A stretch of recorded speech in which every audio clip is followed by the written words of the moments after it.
Okay, welcome dear students. Now you are watching lecture number 22 of physics subject of 10 plus 1 class, and we are studying unit number 2. Topic of this lecture is vectors, right? So earlier in the beginning of this book we have studied about physical quantities, right? I think you know the definition of physical quantity very well, that those quantities which can be measured directly or indirectly are known as physical quantities. So now in this unit number 2, these physical quantities are further divided into two types. One of them is scalar quantities and another is vector quantities. Scalar quantities and vector quantities, or you can say that scalars and vectors, right? तो ये scalars और vectors क्या होते हैं? दो तरह की quantities हैं, फिजिकल क्वांटिटीज हैं. कुछ क्वांटिटीज ऐसी होती हैं बच्चों which have only magnitude,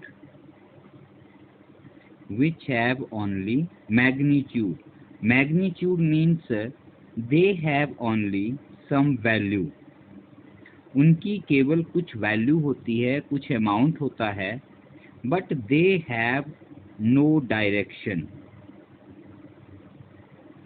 they have no direction means उन क्वांटिटीज के साथ डायरेक्शंस का कोई भी लेना देना नहीं होता. Means they can be described completely only with the help of their magnitude.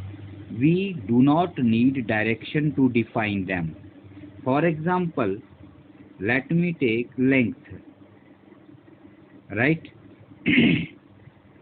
Example से समझते हैं. Let us say I have an object. This is an object. Let us say you want to measure the length of this object or cap. Then whether this object is lying like this way, object इस तरह से है, तो इसकी length यहाँ से लेकर यहाँ तक आ जाएगी. Let us say that इसकी लेंथ आ जाती है 3 सेंटीमीटर. अब अगर मैं इस ऑब्जेक्ट को रोटेट करके ऐसे रख देता हूँ और फिर इसकी लेंथ मेजर करता हूँ, तो ये फिर से कितनी आएगी? 3 सेंटीमीटर ही आएगी.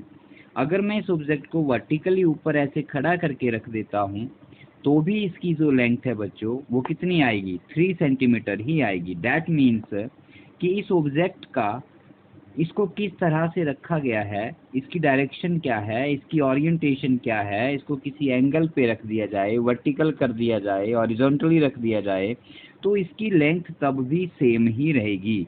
There will be no change in its length. That means it is length is independent of the direction. तो ऐसी क्वांटिटीज जिनमें डायरेक्शन की इम्पोर्टेंस नहीं होती है, उन्हें हम स्केलर्स कहते हैं या स्केलर क्वांटिटीज कहते हैं. ठीक है. इसी प्रकार हमारे पास और भी कुछ क्वांटिटीज आ जाती हैं, जैसे मास आ गया, लेंथ मैंने लिख दिया है, टाइम हो गया आपका, मास, लेंथ, टाइम, टेम्परेचर. ठीक है, टेम्परेचर हो गया. इसी प्रकार डेंसिटी हो गया, you can have density also. Work, power. ठीक है, तो वर्क एंड पावर. तो ये और भी बहुत सारे एग्जांपल्स हैं. इन सभी क्वांटिटीज में हमें डायरेक्शंस की कोई आवश्यकता नहीं होती है. We do not need to define their direction, we need just their value और their magnitude, right? And they all have the magnitude, means they all will have a positive magnitude, right? So here direction is not important. Now let us talk about the vector quantities. Vector quantities क्या होती हैं बच्चों? Vectors वो quantities होती हैं जिनमें magnitude तो होना ही चाहिए। आप किसी भी क्वांटिटी की बात करेंगे तो उसमें मैग्नीट्यूड तो मस्ट है, मीन्स मैग्नीट्यूड दोनों में कॉमन है। स्केलर क्वांटिटीज का भी मैग्नीट्यूड होता है और वेक्टर्स का भी मैग्नीट्यूड होता है, लेकिन वेक्टर्स में डायरेक्शन भी डिफाइन करनी पड़ती है। Direction is to be defined. बिना डायरेक्शन के आपकी वो क्वांटिटी कंप्लीट नहीं होती है। ठीक है, तो ऐसी physical quantities which have magnitude as well as direction, those quantities are known as vector quantities or simply you can call them as vectors, right? For example, मैं यहाँ पर एक एग्जांपल लेता हूँ वेक्टर का, जैसे लेट मी राइट डिस्प्लेसमेंट। हमने second unit के स्टार्टिंग में इसे पढ़ा था, डिस्प्लेसमेंट। ठीक है, डिस्प्लेसमेंट क्या होता है? लेट अस से दैट एक ऑब्जेक्ट ए है, let us say object is lying at point A और ये 10 it travels, let us say it moves 10 metre towards east, 10 metre towards east. ठीक है, तो हम ईस्ट की तरफ इसका 10 मीटर एक पाथ डिसाइड कर देते हैं। लेट अस से दिस इज अवर डायरेक्शन, ये ईस्ट होती है, ये वेस्ट है, ये आपकी साउथ है और ये आपकी नॉर्थ है। ठीक है, तो अगर आपका ऑब्जेक्ट यहाँ पर लाई करता है और ये 10 मीटर ईस्ट की तरफ जाता है, लेट अस से ये डिस्टेंस यहाँ से लेकर यहाँ तक जो है आपका ये डिस्टेंस कितना है, 10 मीटर है मान लेते हैं। ठीक है, तो ये डिस्प्लेसमेंट वेक्टर हो गया, ये इसका इनिशियल पॉइंट हो गया ए और इसका फाइनल पॉइंट हो गया बी। तो ये ए से बी की तरफ गया, कितना गया, 10 मीटर। तो यहाँ डायरेक्शन को हमने एक एरो से डिसाइड कर दिया। ठीक है, अब ऐसा ही हमारे पास एक और कोई ऑब्जेक्ट है जो 10 मीटर मूव्स टुवर्ड्स नॉर्थ। तो नॉर्थ कहाँ है? नॉर्थ बेटा अपवर्ड है, नॉर्थ अपवर्ड है तो इसका डायरेक्शन अपवर्ड हो जाएगा, तो it will move in upward direction. ठीक है, तो ये 10 मीटर है तो हमें ऊपर भी 10 मीटर लेंथ दोनों का बराबर रखना है। तो ये हमारे पास एक डिस्प्लेसमेंट क्या होगी, एक वेक्टर क्वांटिटी होगी जिसमें 10 मीटर जो है और यू कैन से जो 10 है उसका वो क्या होगा, उसे हम लोग उसका मैग्नीट्यूड कहेंगे। ठीक है, और ये जो टुवर्ड्स ईस्ट लिख रहे हैं या टुवर्ड्स नॉर्थ लिख रहे हैं, ये उसकी क्या होगी, ये उसकी डायरेक्शन होगी, ये उसकी क्या होगी, डायरेक्शन होगी। मीन्स अगर डिस्प्लेसमेंट को कम्प्लीटली आइडेंटिफाई करना है, कम्प्लीटली डिफाइन करना है, तो उसका मैग्नीट्यूड भी चाहिए और उसकी हमें डायरेक्शन भी चाहिए। ऐसी और भी बहुत सारी क्वांटिटीज हैं, जैसे मैं एक एग्जांपल लेते हैं, फोर्स। ठीक है, हम late us say that I have a object, this is an object. ठीक है, I am applying force like this way, इसके ऊपर मैं इस तरफ से फोर्स लगाता हूँ, इसे मैं पुश कर रहा हूँ। लेट अस से be the force of 10 newton, 10 Newton force के साथ इसे पुश किया जा रहा है। तो आप इस फोर्स को कैसे डिफाइन करोगे? You can say that force of 10 Newton is applied along or towards, क्या डायरेक्शन दोगे आप इसकी डायरेक्शन आप ईस्ट दे सकते हो, टुवर्ड्स ईस्ट। ठीक है, ईस्ट की तरफ। और you can say that towards positive X axis. आपको पता है राइट साइड को पॉजिटिव एक्स एक्सिस होती है आप लोगों की, जब आप एक्सिस सिस्टम बनाते हैं तो इस तरफ को पॉजिटिव एक्स एक्सिस आता है, इस तरफ को नेगेटिव एक्स एक्सिस आता है और यहाँ पर आपका ओरिजिन होता है।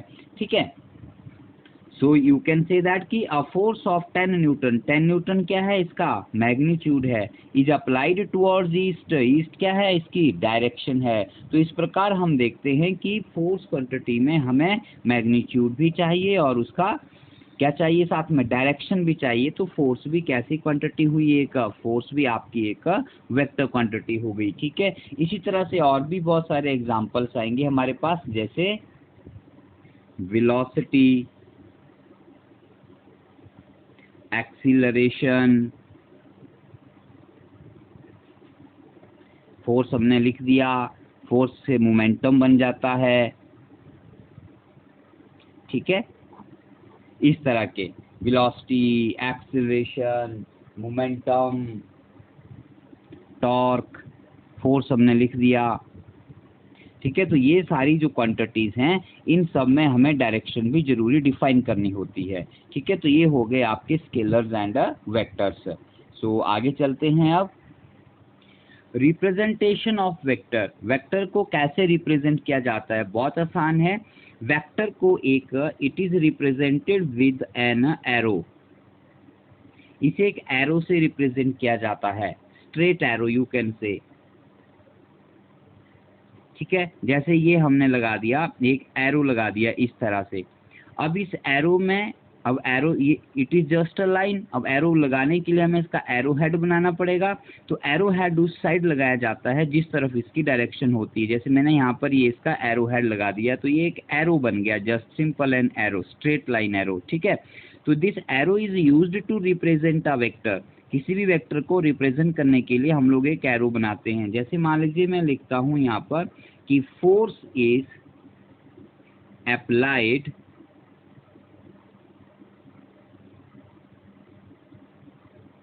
टुवर्ड्स पॉजिटिव एक्स एक्सिस, एक पॉजिटिव एक्स एक्सिस की तरफ फोर्स लगाई जाती है। तो ठीक है, उसे हम लोग कैसे लगाएंगे? आपको पता है, अगर इसे हम लोग अपना ऑरिजिन मान लेते हैं तो ये आपकी वाई एक्सिस होती है, इस तरफ आपकी एक्स एक्सिस होती है, तो इधर आपकी नेगेटिव एक्स एक्सिस होती है, डाउनवर्ड आपकी नेगेटिव वाई एक्सिस होती है। तो कैसे करेंगे? एक एरो लगाएंगे आप लोग, ठीक है, और एरो का डायरेक्शन किधर रखेंगे? जो आपको बताई गई है या जो उसकी क्वांटिटी की डायरेक्शन है, तो लेटर से इट इज पॉजिटिव डायरेक्शन में। ठीक है, अब बात आती है कि उसकी लेंथ कितनी लेनी है या लेंथ क्या बताता है। तो यहाँ पर नोट कर लीजिए आप लोग कि एरो की जो लेंथ होती है, ठीक है, उसे हम लोग उस वेक्टर का मैग्नीट्यूड कहते हैं।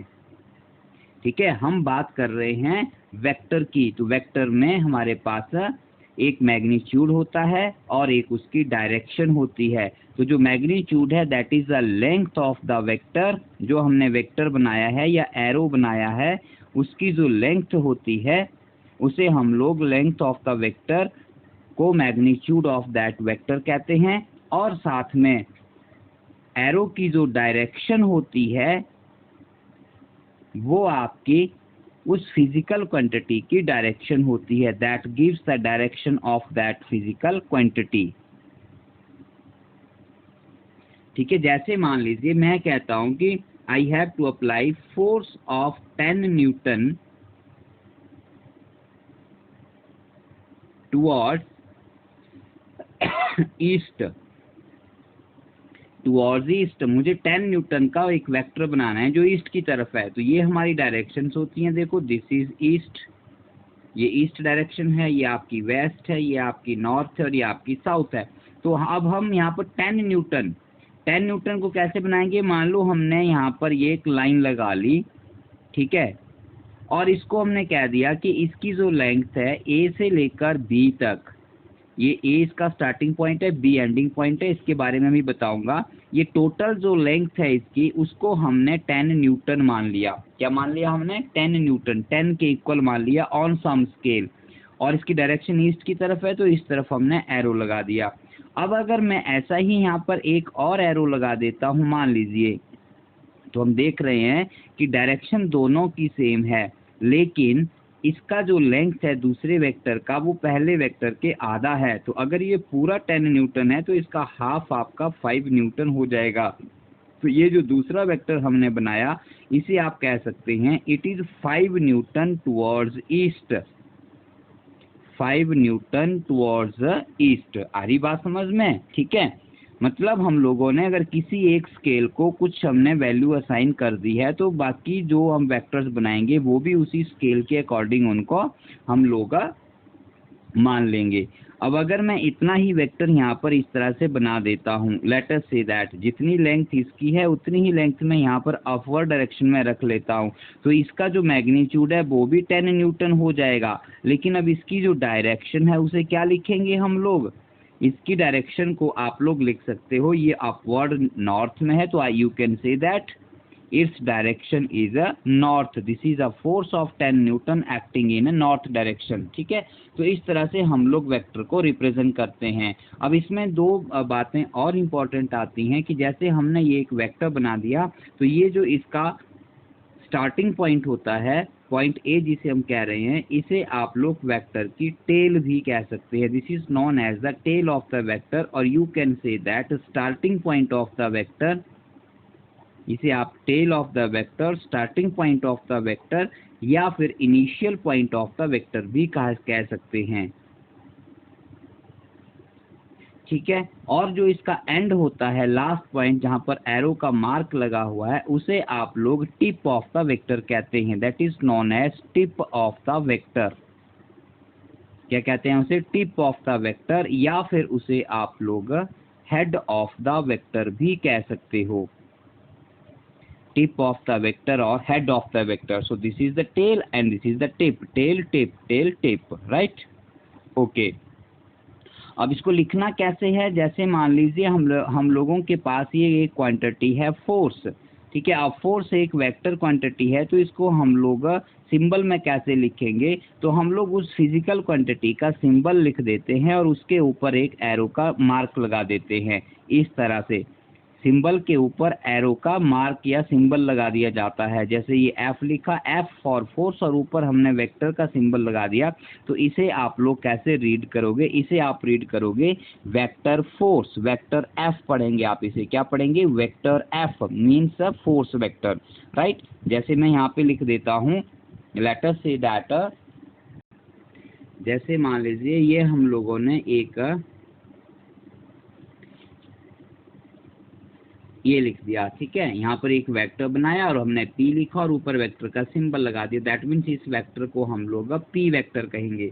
ठीक है, और भी एक तरीका होता है, जैसे मान लो इसका इनिशियल पॉइंट A है और इसका फाइनल पॉइंट आपका B है, तो इसे आप लोग AB वेक्टर भी लिख सकते हो। इस तरह से भी आप वेक्टर को रिप्रेजेंट कर सकते हो। जैसे हमने ये एक वेक्टर बना दिया, लेटर से इसका स्टार्टिंग पॉइंट M है और एंडिंग पॉइंट इसका N है, तो इसे आप लोग MN वेक्टर भी लिख सकते हो। और अगर हमने इस पूरे वेक्टर को लेटर से R का नाम दे दिया, तो आप यहाँ पर R वेक्टर लिख सकते हो, और MN vector is equal to R vector ऐसे भी रिप्रेजेंट किया जा सकता है। तो ये होती है आपकी वेक्टर की रिप्रेजेंटेशन। ठीक है, अब हम आगे चलते हैं टाइप्स ऑफ वेक्टर में। राइट, हमारे पास अब वेक्टर्स का टाइप आता है। तो मेनली हम वेक्टर्स को पहले पोलर वेक्टर और एक्सियल वेक्टर में डिवाइड करते हैं। ठीक है, पोलर वेक्टर कौन होते हैं? पोलर वेक्टर वो वेक्टर होते हैं बच्चों, जिन वेक्टर का स्टार्टिंग पॉइंट होता है या फिर उनका कोई पॉइंट ऑफ एप्लीकेशन भी होता है। The vectors which have starting point or which have point of application। ठीक है, क्या मतलब हुआ इसका? जैसे मान लीजिए मैंने ये एक डिस्प्लेसमेंट वेक्टर बना दिया। लेट अस से I am making here a displacement vector. ठीक है, ये मेरे पास कोई एक वेक्टर है, स्ट्रेट लाइन डिस्प्लेसमेंट मान लो। वो पॉइंट ए से ऑब्जेक्ट चलता है, पॉइंट बी पर आके रुक जाता है, और ए से बी का डिस्टेंस जो है वो 10 मीटर है। ठीक है, तो आप इसे लिख सकते हो AB vector is equal to 10 metre, direction लिखना भी जरूरी है, टूवर्ड्स पॉजिटिव एक्स एक्सिस या टूवर्ड्स ईस्ट, कुछ भी लिख दीजिए। अभी हम और भी पढ़ेंगे डायरेक्शंस के बारे में। ठीक है, तो ये एक आपका कैसा वेक्टर है? पोलर वेक्टर है। इसका एक स्टार्टिंग पॉइंट है, एंडिंग पॉइंट है। ठीक है, मतलब किसी पॉइंट से ये स्टार्ट हो रहा है और एक स्ट्रेट लाइन में है, तो इसे हम लोग क्या कहते हैं? ऐसे वेक्टर्स को हम लोग पोलर वेक्टर कहते हैं। ठीक है, या फिर ऐसे वेक्टर्स का कोई पॉइंट ऑफ एप्लीकेशन होता है, मतलब किसी एक पॉइंट के ऊपर उन्हें अप्लाई किया जाता है। जैसे फॉर एग्जांपल हम लोग फोर्स वेक्टर की बात करते हैं, मीन्स फोर्स क्वांटिटी की बात करते हैं। ये मेरे पास कोई एक ऑब्जेक्ट है और इसे मैं नीचे से फोर्स लगा रहा हूँ अपवर्ड डायरेक्शन में। लेट अस से I am applying a force at point A in upward direction. इस ऑब्जेक्ट को मैंने ऐसे हाथ में ऊपर की तरफ उठा के रखा हुआ है। ठीक है, तो you are applying force in upward direction, तो पॉइंट ऑफ एप्लीकेशन है यहाँ पर। कहाँ, अपवर्ड डायरेक्शन में, ठीक है। तो इस तरह के वेक्टर्स को हम लोग क्या कहते हैं, पोलर वेक्टर्स कहते हैं। या और सिंपल आप करना चाहें तो जैसे मान लीजिए ये आपके पास एक ऑब्जेक्ट है और आप इसको यहाँ से पुश कर रहे हैं, you are pushing this object, तो ये आपका पॉइंट ऑफ एप्लीकेशन हो गया, आपने इसके ऊपर फोर्स लगाई यहाँ पर। तो ये जो फोर्स वेक्टर है, ये जो आपका पुश है, इसे हम लोग क्या कहेंगे, इसे बच्चों हम लोग पोलर वेक्टर कहेंगे, ठीक है। आ रही बात समझ में, राइट। उसके बाद हमारे पास आते हैं ऐसे और भी बहुत सारे वेक्टर्स हैं जो पोलर वेक्टर्स में आते हैं। जैसे डिस्प्लेसमेंट आ गया, डिस्प्लेसमेंट से रिलेटेड सारे आ जाएंगे आपके, जैसे वेलोसिटी हो गया, एक्सेलरेशन हो गया, फोर्स हो गया, ठीक है। ये सारे आपके डिस्प्लेसमेंट वेक्टर्स हैं। अब हम बात करते हैं एक्सियल वेक्टर्स की। एक्सियल वेक्टर्स वहाँ पर स्टडी किए जाते हैं जहाँ हमारे पास रोटेशनल मोशन होती है, ठीक है। इन वेक्टर्स का कोई स्टार्टिंग या एंडिंग पॉइंट नहीं होता, ये रोटेशनल के अकॉर्डिंग इनकी डायरेक्शन जो है वो डिसाइड की जाती है, ठीक है। जैसे फॉर एग्जांपल क्या होता है, मान लीजिए ये आपके पास कोई एक ऑब्जेक्ट है, ठीक है, और ये रोटेट कर रहा है। लेट अस से this object is rotating in a anti clockwise direction. तो अब ये गोल गोल घूम रहा है। अब जब कोई ऑब्जेक्ट गोल घूम रहा है तो उसका कोई स्टार्टिंग पॉइंट नहीं होता। आप किस पॉइंट को स्टार्टिंग बोलेंगे, किसको एंडिंग बोलेंगे, क्योंकि वो एक रोटेटिंग मोशन में है, ठीक है, गोल गोल पाथ में घूम रहा है। तो उस केस में हम एक्सियल वेक्टर्स की बात करते हैं। लेकिन एक्सियल वेक्टर्स की डायरेक्शन क्या बताई जाएगी, एक्सियल वेक्टर्स की direction along the axis of rotation होती है, along the axis of rotation, ठीक है, along the axis of rotation होती है, जो कि राइट हैंड थंब रूल से हमें मिलती है, ठीक है। अब ये राइट हैंड थंब रूल क्या होता है, देखिए बात करते हैं इसकी। जैसे मान लीजिए ये ऑब्जेक्ट आपका इस तरह से सर्कल में घूम रहा है, गोल सर्कल में, तो इसकी जो एक्सिस ऑफ रोटेशन है वो ये हो गई, मीन जिस लाइन के अराउंड ये घूम रहा है। Let me take an example. Yes dear students, watch this object. ये मेरे पास एक पेपर का पीस है जिसे मैंने बीच में होल किया हुआ है और इस होल में मैंने एक बॉल पेन जो है वो इंसर्ट किया हुआ है, ठीक है। तो लेट अस सपोज दैट मैं इस बॉल पेन को एक एंड से ऐसे पकड़ता हूँ और इस अपने पेपर के पीस को इस तरह से रोटेट करता हूँ। आ रही बात समझ में, आर गेटिंग माई पॉइंट। तो ये इस तरह से रोटेशन में है, दिस ऑब्जेक्ट, हम इस पेपर पीस को ऑब्जेक्ट मान लेते हैं।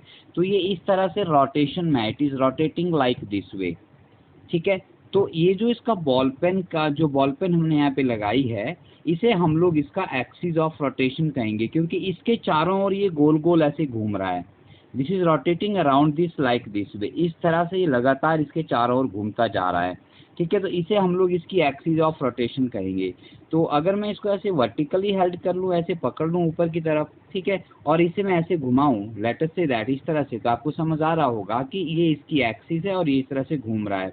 अब इस गोल गोल घूम रहा है, तो जब लगातार ऑब्जेक्ट रोटेशन में होता है तो उसका कोई स्टार्टिंग पॉइंट नहीं होगा और कोई भी एंडिंग पॉइंट नहीं होगा, क्योंकि वो कॉन्स्टेंटली घूमता जा रहा है। लेकिन उसकी रोटेशन की दो डायरेक्शंस आ जाएंगी, एक क्लॉकवाइज आएगी और एक एंटी क्लॉकवाइज आएगी। आ रही बात समझ में मेरी, या तो वो घड़ी की डायरेक्शन में घूमेगा, जैसे घड़ी आपकी घूमती है क्लॉकवाइज 1 2 3 4 ऐसे, तो उस डायरेक्शन को क्लॉकवाइज डायरेक्शन कहते हैं, और दूसरी को एंटी क्लॉकवाइज कहेंगे। लेकिन वेक्टर तो सर्कुलर नहीं होता, वेक्टर स्ट्रेट लाइन से रिप्रेजेंट होता है। तो हम वेक्टर को कैसे रिप्रेजेंट करेंगे, यहाँ पर देखिए हम लोग सपोज कर लेते हैं कि लेट अस से दैट ये हमारे पास यहाँ पर एक ऑब्जेक्ट है और ये एंटी क्लॉकवाइज यहाँ पर घूम रहा है। ये हमारा ऑब्जेक्ट हो गया और ये एंटी क्लॉकवाइज हमारा यहाँ पर घूम रहा है इस तरह से, ठीक है। सो माय डियर स्टूडेंट्स, हम क्या करते हैं, अपने राइट हैंड को लेते हैं, ये हमारा राइट हैंड हो गया, ठीक है, राइट। अब हम अपने राइट हैंड को अपनी राइट हैंड की फिंगर्स को हम लोग डायरेक्शन के हिसाब से कर्ल करते हैं। जैसे ये मैंने अपना राइट हैंड रख लिया, ये मैंने यहाँ पर ऑब्जेक्ट रख लिया, अब ये एंटी क्लॉकवाइज घूम रहा है, तो मैं इस तरह से हाथ को, उंगलियों को उसकी डायरेक्शन में घुमाऊंगा, लेकिन थंब को मैं खुला रखूंगा इस तरह से। Are you looking at my hand? इस तरह से I will curl my fingers in the direction of rotation and I will keep my thumb outward. तो जिधर मेरा थंब रिप्रेजेंट करेगा वो आपकी direction of a axial vector होगी, ठीक है। तो let me draw here for something. Okay, so my dear students, look at this diagram. ठीक है, ये मेरा मैंने राइट हैंड ड्रॉ किया है और अपनी राइट हैंड की फिंगर्स को मैंने डायरेक्शन के हिसाब से कर्ल किया है। जिस डायरेक्शन में ऑब्जेक्ट रोटेट करेगा उस डायरेक्शन में हम लोग अपनी फिंगर्स को बंद करेंगे। तो आपका थंब ऊपर की तरफ जा रहा है तो आपकी जो डायरेक्शन है एक्सियल वेक्टर की वो अपवर्ड होगी। तो जो भी क्वांटिटी हमारी रोटेटिंग होगी उसका वेक्टर जो है वो एक्सिस के अलोंग राइट हैंड थंब के हिसाब से आपकी डायरेक्शन देगा। ठीक है, जैसे फॉर एग्जांपल एक और बात करते हैं, जैसे कोई ऑब्जेक्ट मान लीजिए क्लॉकवाइज घूम रहा है, let us say it is rotating clockwise. ठीक है, तो ये हमारी एक्सिस आ जाएगी। अभी क्लॉकवाइज घूम रहा है तो आप अपना हाथ ऐसे उल्टा रखोगे, you will place your hand in opposite direction. अब हाथ यहाँ पर नहीं आ पा रहा है वीडियो में।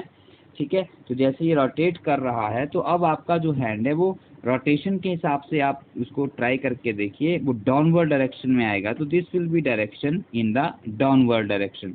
तो मतलब आप बोल सकते हैं कि जब ऑब्जेक्ट क्लॉकवाइज रोटेट कर रहा है तो डाउनवर्ड डायरेक्शन आ रही है, और जब object clockwise anti clockwise rotate कर रहा है तो डायरेक्शन जो है वो अपवर्ड आ रही है। तो इस तरह के वेक्टर जो रोटेशन के साथ संबंधित होते हैं उन्हें हम लोग एक्सियल वेक्टर्स कहते हैं। इनके जो एग्जांपल्स हैं बच्चों वो आ जाते हैं आपके एंगुलर वेलोसिटी। रोटेशन वाला चैप्टर आएगा हमारे पास, उसमें हम लोग डिटेल में पढ़ेंगे। एंगुलर वेलोसिटी हो गई, एंगुलर एक्सीलरेशन हो गया, टॉर्क हो गया, ठीक है, वगैरह वगैरह, या फिर एंगुलर मोमेंटम भी आ जाता है। ये सारी जो क्वांटिटीज हैं हम पढ़ेंगे इनके बारे में। अभी आपने इनको सिर्फ लर्न कर लेना है कि इनके एग्जाम्पल्स क्या हैं, बस वेलोसिटी, मोमेंटम। ठीक है, ये लीनियर, ये आपके पोलर वेक्टर्स हैं और इनके साथ एंगुलर वर्ड लग जाए तो ये आपके एक्सियल वेक्टर्स हो जाते हैं। ठीक है, so that's all for this type of vectors. तो यहाँ पर अब हम इन स्केलर और वेक्टर्स में डिफरेंस की बात कर लेते हैं। कुछ इंपॉर्टेंट पॉइंट्स हैं जो हमने अभी स्टडी किए, तो उनको आपस में कंपेयर करके देख लेते हैं। तो वो आपका यहाँ पर difference between scalar and vector का क्वेश्चन भी बन जाता है। जैसे पहले पॉइंट में आप बोल सकते हैं कि scalars have only magnitude, scalars में केवल मैग्नीट्यूड होता है, जबकि वेक्टर्स में दे हैव मैग्नीट्यूड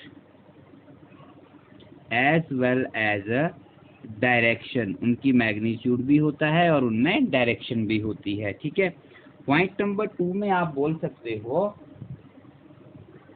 कि जो स्केलर क्वांटिटीज होती हैं दे कैन बी एडिड और सबट्रैक्टेड,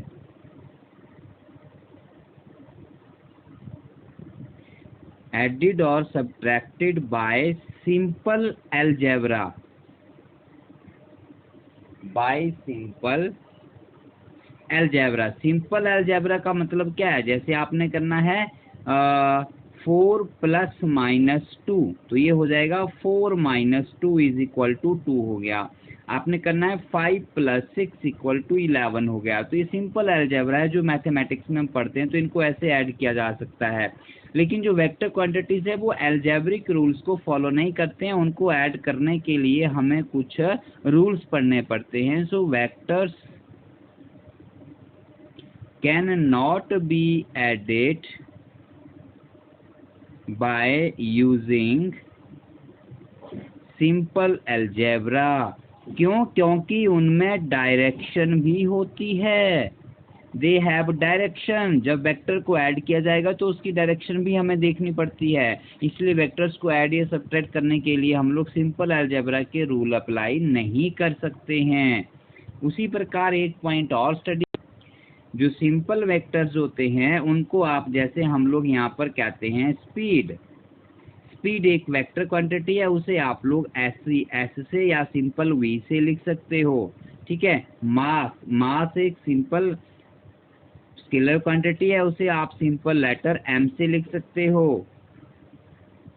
डेंसिटी, डेंसिटी को डी से लिख सकते हो या रो से रिप्रेजेंट कर सकते हो। Means they are represented by the simple alphabets और the simple letters. But vectors को लिखने के लिए जैसे आप लोगों को फोर्स लिखना है तो एफ लिखने के साथ उसके ऊपर वेक्टर का सिंबल लगाना पड़ेगा। वैसे ही आपको अगर वेलोसिटी लिखना है तो आपको वी लिखना पड़ेगा और ऊपर वेक्टर लगाना पड़ेगा। मींस अगर आपको कोई वेक्टर क्वांटिटी का सिंबल लिखना है तो उन्हें आपको सिंबल के साथ एरो भी लगाना पड़ेगा। आ रही बात समझ में? ठीक है, तो ये इनके बीच का डिफरेंस हो गया बिटवीन स्केलर एंड वेक्टर्स का। So dear student, that's all for this. Next lecture में हम लोग कुछ टर्म्स पढ़ेंगे वेक्टर से रिलेटेड और कुछ इंपॉर्टेंट टॉपिक्स भी करेंगे। So that's all for this lecture.